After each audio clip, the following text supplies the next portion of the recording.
प्रणाम। मेरा नाम रोशन है। मैं आज आप सबको एक ब्रश और कलर की कहानी सुनाता हूँ। मेरे जीवन की शुरुआत बिहार के मिथिला क्षेत्र के मधुबनी ज़िले के सुगौना गांव से प्रारंभ हुई। मेरी घर की आर्थिक स्थिति ठीक नहीं थी।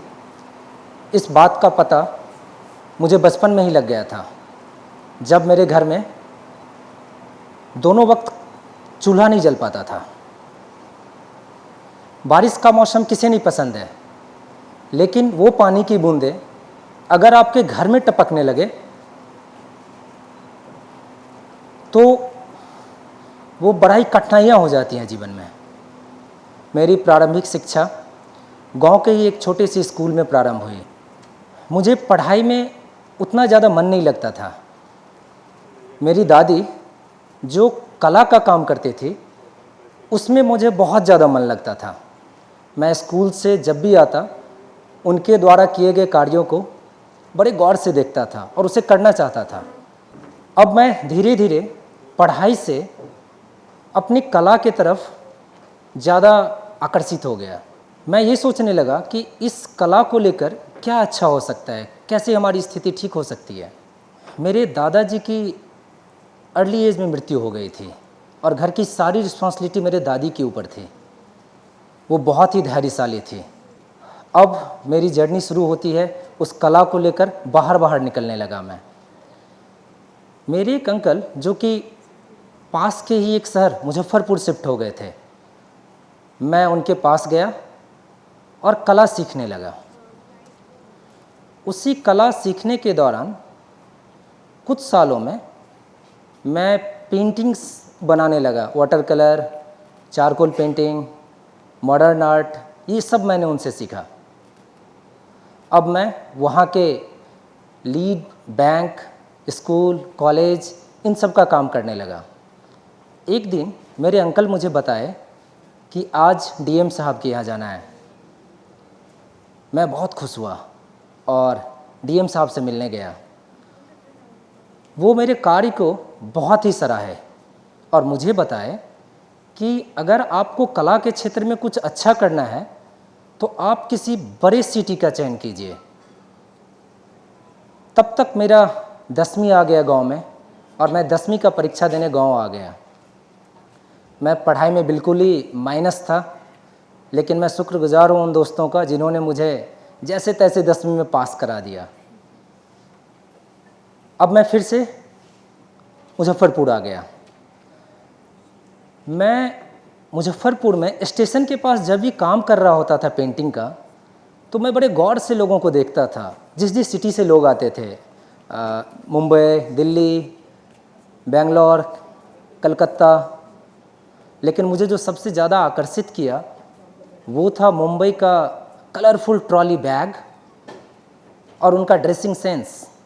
मैंने सोचा कि मैं इसी शहर को जाऊंगा और मैं अपने पेरेंट्स से अनुमति लेके अब सपनों के शहर मुंबई आ गया। 10/8 के एक झुग्गी झोपड़े से मेरी मुंबई यात्रा प्रारंभ हुई। मैं जिस रूम में था उसमें मेरे साथ इलेक्ट्रिशियन, कारपेंटर, सिक्योरिटी गार्ड, ये सब लोग थे। जैसे ही दूसरे दिन सुबह हुई, मुझे टिपिकल भोजपुरी फूहड़ गाने सुनने में आया, जबकि मुजफ्फरपुर में रहते हुए मुझे मॉर्निंग के समय भीमसेन जोशी और पंडित जसराज के राग भैरवी से कनेक्ट हुआ था। मैंने इस बात को ज़्यादा तवज्जो नहीं दिया और मैंने सोचा कि कोई नहीं, हमारी स्थिति अभी ऐसी है, आगे हम फिर कुछ करेंगे। अब मैं अपनी कला को लेकर मुंबई में भटकने लगा। सबसे पहले तो मैंने उन रूम वाले सबसे ही बताया। वो बोले कि ये क्या होता है, मुझे तो बिल्कुल ही समझ में नहीं आ रहा है, ये कौन सा आर्ट है, इसका क्या हो सकता है। हाँ, अगर आप सिक्योरिटी गार्ड की नौकरी करना चाहते हो तो आप कल से आ जाइए। आप ड्राइवरी का काम सीखना चाहते हो तो आप आ जाओ मेरे साथ। मैंने उन्हें बताया अभी तो नहीं, लेकिन भविष्य में अगर ज़रूरत पड़ेगी तो मैं ज़रूर आऊँगा आपके साथ।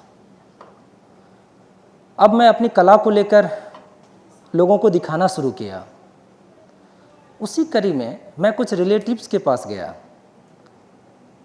मैंने उन्हें बताया कि कुछ काम मिल सकता है। वो मुझे बताए कि मेरा बच्चा फिजिक्स में ग्रेजुएट है और उसके पास कोई काम नहीं है। दूसरे ने बताया कि मेरा बच्चा तो एमबीए किया है और इसके पास काम ही नहीं है। मैं दुखी भी हुआ और खुशी भी हुई। मुझे दुख ये लगा कि इन्होंने ऐसा कौन सा पढ़ाई किया है जो इन्हें अभी तक कोई मंजिल शुरू नहीं हुई। खुशी ये मिली कि मुंबई में ना सही, मेरे पास मेरे होम टाउन में तो बहुत सारे काम हैं आर्ट को लेकर। मुझे ज़रूरत थी तो मुंबई में किसी ऐसे व्यक्ति की जो मेरे आर्ट को देख के और मुझे काम दे सके। अब मैं मुंबई में अपने आर्ट को लेकर सब जगह जाने लगा, सबको दिखाने लगा। उसी क्रम में मैं एक स्टूडियो, साधना स्टूडियो के बाहर गया और वहाँ सिक्योरिटी गार्ड से पूछा कि क्या मैं अंदर जा सकता हूँ। वो मुझे बताए कि इसमें अंदर जाने के लिए कार्ड की आवश्यकता होती है या तो पहचान की आवश्यकता है। अब तक मेरे पास मुंबई में ये दोनों ही चीज़ नहीं थे। मैं वापस घर आ गया और सो गया। अगले दिन सुबह ये सोच के स्टूडियो गया कि शायद आज वो बंदा नहीं मिले, लेकिन मेरा बैड लक रहा, वो बंदा फिर से वहीं पर था। लेकिन वो मायूस सा था। मैंने उनसे पूछा कि आप इतने सैड क्यों हो। वो मुझे बताए कि मैं कल से ही ड्यूटी कर रहा हूँ और आगे आने वाले कल तक ड्यूटी करूँगा। मैंने उन्हें नाश्ता ऑफ़र किया। वो मुझे बोले हाँ मैं करना चाहता हूँ। हम दोनों वही मिल के नाश्ता किए। उसी नाश्ता के क्रम में उन्होंने मुझे बताया कि आपके पास तो ब्रश है लेकिन यहाँ पे एक स्वीपर का जॉब खाली है, आप करना चाहोगे। मैंने बोला हाँ बिल्कुल मैं करना चाहूँगा। वो मुझे स्टूडियो दिखाने लगे, मुंबई का शूटिंग स्टूडियो। मैं पहली बार गया, काफ़ी सारे लाइट्स थे, बहुत ही चकाचौंध भरा था स्टूडियो के अंदर का हिस्सा। एक कैमरा लगा था और सामने सेट्स लगे थे। जहाँ कैमरा लगा था उसके आगे सब कुछ साफ था, लेकिन उसके अगल बगल में पूरा स्टूडियो एक मैन्युफैक्चरिंग प्लांट जैसा लग रहा था। सब कुछ बिखरा पड़ा था। लोगों ने उस दीवार पे थूक थूक के मॉडर्न आर्ट बना दिया था। मैंने उन्हें बताया कि मुझे झाड़ू और डस्टबिन बैग की आवश्यकता होगी। वो मुझे बोले ठीक है। अब मैं घर आ गया। सुबह 3:40 पर मेरी नींद खुली और 4:15 पे मैं स्टूडियो पे था। उन्होंने मुझे पूछा कि आप बहुत जल्दी आ गए हो। मैंने उन्हें बताया कि काम बहुत सारा है और मेरे पास इतने पैसे नहीं थे कि मैं कोई ट्रैवल करके और फिर यहाँ तक आता था। वो लाइट्स ऑन किया उन्होंने स्टूडियो का और वो अपने जगह पे चले गए। मैंने ड्रेस चेंज किया और अपना काम शुरू किया। 3-4 घंटे काम करने के बाद 15 बैग कचरा मैंने निकाला। जहाँ लोगों ने दीवार को गंदा कर दिया था उस सब पे मैंने अपने पेंट और ब्रश से लोटस, लिली, सनफ्लावर ऐसे ऐसे फूल सब बना दिए। जब मैं एक दिन पहले वहाँ आया था तो एक आवाज़ आ रही थी, साइलेंस प्लीज। मैंने एक वॉल पे एक शेर बनाया और उसके मौत से साइलेंस प्लीज ऐसा एक निकाला जो कि काफ़ी अट्रैक्टिव लग रहा था। अब उस शो के डायरेक्टर, डीओपी, क्रिएटिव टीम, सारे लोगों का स्टूडियो में आना प्रारंभ हुआ। वो काफ़ी आश्चर्यचकित थे कि रातों रात ऐसे कैसे बदल गया, क्या हुआ। उन्होंने मुझे बुलाया और मेरे काम को बहुत ही ज़्यादा अप्रिशिएट किए। उस शो के डायरेक्टर मुझे बताए कि मैं आर्ट डायरेक्टर को बुलाया हूँ, आप आज से आर्ट टीम में शिफ्ट हो जाओगे। कुछ घंटों की मेहनत से मैं स्वीपर बॉय से आर्ट डिपार्टमेंट में शिफ्ट हो गया था। अब मेरी मुंबई यात्रा शुरू हुई एज ए आर्टिस्ट पेंटर। अब मैं ऐड, फिल्म के सेट, टीवी सेट, इन सब पे पेंटर आर्टिस्ट का काम करने लगा। पेंटर आर्टिस्ट का काम बहुत ही कम समय का काम होता है। अब मैं अपनी कला को लेकर सब जगह जब मेरा काम ख़त्म हो जाता था तो मैं उस स्टूडियो को सजाने लगता था। इसी क्रम में मुझे एक बार बूगी बूगी के सेट पे बुलाया गया। एक थर्मोकोल का हर्ट बनाना था। मैंने वो हर्ट बनाया, 2-3 आवर में वो काम ख़त्म हो गए थे। उसके बाद जहाँ उनके जजेज बैठते थे उसके बगल में सेम कचरा पड़ा हुआ था। मैंने उसे हटाया और वहाँ एक अच्छा सा पोर्ट्रेट बनाया। पीछे से एक हाथ आई और वो मुझे बोले कि वेल डन, बहुत अच्छा काम कर रहे हो आप। और वो थे मिस्टर जावेद जाफ़री। मैं बहुत ही अपने आप को सौभाग्यशाली माना और अब मैं अपनी कला को सारे आर्टिस्ट लोगों के बीच में दिखाने लगा। इसी क्रम में मुझे एक बहुत ही नेक दिल इंसान मिले, कुणाल कुमार। वो मेरी कला को बहुत ही ज़्यादा प्रोत्साहित किए और उन्होंने मुझे बताया कि बालाजी टेलीफिल्म के एक बहुत बड़े पोस्ट पे व्यक्ति हैं जो उनके मित्र हैं, बोले कि आपको मैं उनसे मिलाता हूँ। अब मेरी मुलाकात हुई बालाजी टेलीफिल्म के प्रेसिडेंट ऑपरेशन से। मैं उनसे मिला, मैंने उन्हें अपनी कला दिखाया, वो भी बहुत प्रभावित हुए। वो बोले कि मेरे पास तुरंत पेंटर आर्टिस्ट का काम नहीं है, हाँ स्टूडियो बॉय का जॉब मैं आपको दे सकता हूँ।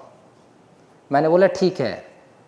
अब मैं एज ए स्टूडियो बॉय अपनी जर्नी बालाजी टेलीफिल्म में स्टार्ट की। अब बालाजी का वो दौर था जब उनके सेट्स कम और सीरियल बहुत ज़्यादा थे, दिन रात शूटिंग होती थी, कभी भी मौका नहीं मिलता था कि एक सेट कोई खाली मिले। एक शूट होता था, दूसरा शूटिंग वेट करती थी बाहर। मैंने रात रात को जगना शुरू किया और सारे सेट्स को सजाना शुरू कर दिया, सारे मेकअप रूम को सजाया, छोटे छोटे गार्डन बनाना शुरू किया। सारे शो के एक्टर, डायरेक्टर, क्रिएटिव सब प्रसन्न हो गए। उन्होंने उस कंपनी की एमडी से बोला कि आप एक बार अपने स्टूडियो पे विजिट कीजिए, आपको चेंज लगेगा। वहाँ की एमडी आई और उन्होंने देखा और वो वापस ऑफिस चली गई। मुझे वहाँ के ईए का कॉल आया कि मैम ने आपको कल बुलाया है। मैं ऑफिस गया, मैडम से मिला। मैडम ने बहुत ज़्यादा अप्रिसिएट की और बोली कि तुम आज से मेरे कंपनी में एडमिन हेड हो। अब मेरी जिम्मेदारियां बढ़ चुकी थी। अब बालाजी के सारे सेट्स मेरे अंदर में थे। मैं सब जगह जा जा के अपना काम कर रहा था। बहुत सारे लोग मेरे अंदर में काम कर रहे थे। इस कड़ी में कब 13-14 साल बीत गया मुझे भी नहीं पता चला। फिर मुझे एक व्यक्ति मिले जो अपनी कंपनी की स्थापना कर रहे थे और उस कंपनी का नाम था डिंग और वो व्यक्ति थे तनवीर बुकवाला।